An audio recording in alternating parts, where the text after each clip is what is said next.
নমস্কার বন্ধুরা, চলে এলাম পিঙ্কি রান্নাঘরে। তো আজকে মোরলা মাছ দিয়ে এত সুন্দর টেস্টি একটা চচ্চড়ি রেসিপি তোমাদের সাথে শেয়ার করব। তো চলো বন্ধুরা, কীভাবে রান্নাটা করছি তোমরা দেখে নাও। দেখো, গাছের থেকে কাঁচা টমেটো নিয়ে আসলাম ছিঁড়ে। আর এদিকে দেখো, আলু পেঁয়াজ ডাঁটাও একদম আমার জমির থেকে নিয়ে এসেছি। তারপর সব একদম কুচি করে কেটে নিয়েছি। এখানে দেখো, ভালো করে এখন জল দিয়ে ধুয়ে নিচ্ছি। আর পেঁয়াজও দিয়ে দিচ্ছি সাথে কুচি করে। তারপর মাছের মধ্যে হলুদ লবণ ভালো করে মাখিয়ে নিচ্ছি। মাখিয়ে নিয়ে কিন্তু তেলের মধ্যে একদম লাল লাল করে মাছগুলো ভেজে নেবো কড়া করে।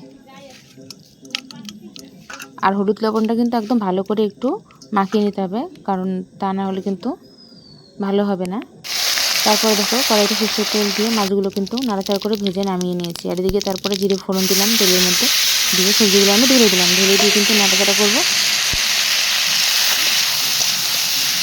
আর এইভাবে রান্না করলে কিন্তু দুর্দান্ত হয় খেতে।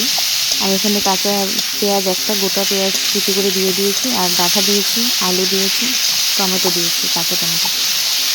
এবার ভালো করে নাড়াচাড়া করে নিচ্ছি। দেখো, পরিমাণ মতন লবণ হলুদ দিয়ে দিলাম। আর তোমরা কি কোথার থেকে দেখছো রান্নাটি ভালো লাগছে, অবশ্যই চ্যানেলটি সাবস্ক্রাইব করে পাশে থেকে বন্ধুরা।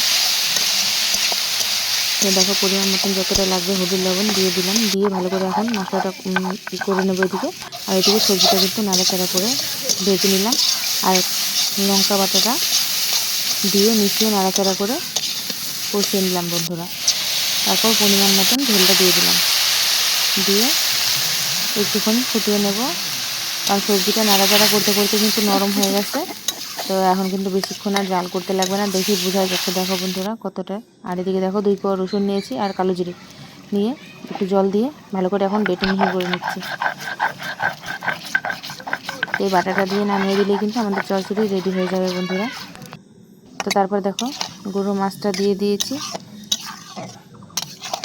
আর কালো জিরা বাটাটাও দিয়ে দিলাম। দিয়ে এখন ভালো করে নাড়াচাড়া করে মিশিয়ে নিচ্ছি।